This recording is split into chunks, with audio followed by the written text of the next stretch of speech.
This video is sponsored by you. So Dress Hina, she's like Mika, but you can't always borrow her. That's because her ex ignores stability and always deal max damage. So you only need to restart for crit. So what's the difference? For a normal student, their damage usually vary between 78 and 100, while Dress Hina always deal 100% damage when she uses her X skill. So why must you own Dress Hina? That's because she has 3 versions in the game, and each version will add around 150 attack. The problem here is, when you borrow a student, she doesn't have these bonus stats. As you can see, my Hina attack is always higher than the top one in my list, and she only have bomb 35. If you're wondering why my Hina attack isn't exactly 300 higher, that's because I haven't limit break her for extra attack. Of course, there are students with 3 versions as well, like Shiroko or Haruna or Saori, with guaranteed crit damage. However, her damage multiplier is only half of Dress Hina, and her attack is lower too. That's why you don't often use them, as they aren't as impactful as Dress Hina, except S Hoshino. But let's come back later. Dress Hina has not one, but 2 skills buffing explosive effectiveness, with her basic skill always active, and sub-skill buff whenever you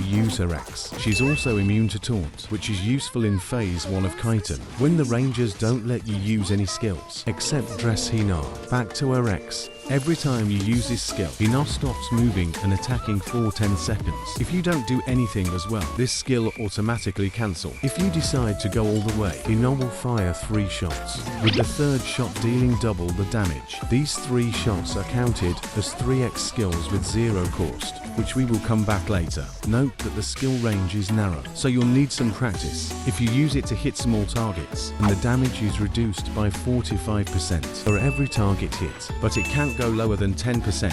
Note that you can't use you effectively on Hina. Remember the 3 0 cost X skills. Yayu reduces those skills cost by half, and 0 divide by 2 is 0. So if you want to reduce her cost, New Year Fuka is the best choice. So yeah, she's essentially a red Mika, and you use her in most red contents, unless that stage for specific mechanics, or there is a student with better mood. And if you plan to do Torment, having Dress Hina makes it much easier, since most Torment raids with her can be cleared with just 2 teams. It's just that S Hoshino is also in these teams, so which is better? If you can only pull one, well, it depends. There is no right or wrong here. Each choice has its own drawbacks. S Hoshino is an attack buffer, so you can use her outside of red raids. If you don't have Dress Hina, prepare your resources, because you will need to build teams if you want to clear Torment. But since S Hoshino is a support, you can leave her at 3-star, because she has lower damage than 3-star Dress Oka, while it's better to have max Dress Hina because she's your damage dealer. But if you don't have enough pyroxenes, get more of them with this event guide.